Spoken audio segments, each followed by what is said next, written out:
జనసేన ఆవిర్భావంలోనే సంప్రదాయ రాజకీయాలకు మార్పు అనే సందేశం ఇచ్చింది. ఆ మార్పులో భాగంగానే ఈ రోజుతో 9 జిల్లాల సమీక్షా సమావేశాలు జరిగాయి.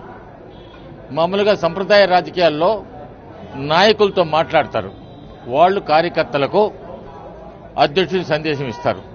ఆ విధంగా కాకుండా నేరుగానే జనసేన కార్యకర్తలతో, ముఖ్య నాయకులే కాదు, ప్రతి సామాన్య కార్యకర్తలతో గత 4 సంవత్సరాల నుంచి ఈ పార్టీ కోసం అవిశ్రాంత పోరాటం చేస్తున్నారో వాళ్ళందరితో నేరుగా మాట్లాడుతూ ఉంటే వాళ్ళ ముఖాల్లో ఒక విధమైన సంతృప్తి ఉంది.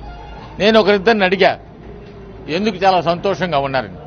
మాతో మా అధ్యక్షుడు మాట్లాడారు, ఎవడు బయట నాయకుడు మాట్లాడేది ఏముంది, ఆయన మాట్లాడితే సంతోషం అన్నాడు.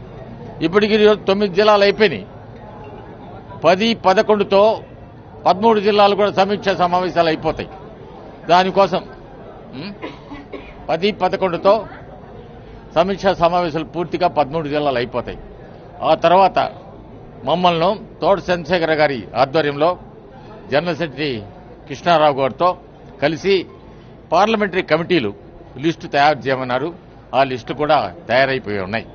ఆ లిస్టులో ఆయనకు 11వ తేదీ మొత్తం ఆయనకి ఇవ్వడం జరుగుతుంది.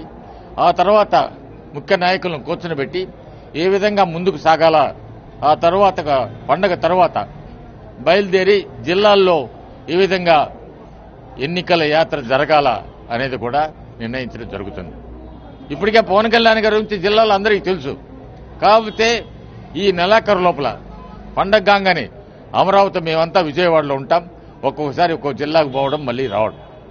ఆ ఎన్నికల స్ట్రాటజీ గురించి ఆయన చాలా బాగా ఆలోచించున్నాడు. ఇందాకనే చెబుతున్నాడు, ఆ స్ట్రాటజీ అంతా నాకు తెలుసని. అటువంటి స్ట్రాటజీతో ముందుకు సాగుతాం. తప్పకుండా 2019లో ఎన్నికల్లో విజయం సాధించేదానికి మార్గం సుగమమైందని కూడా తెలియజేస్తున్నారు. For more updates, please subscribe 99 TV Telugu.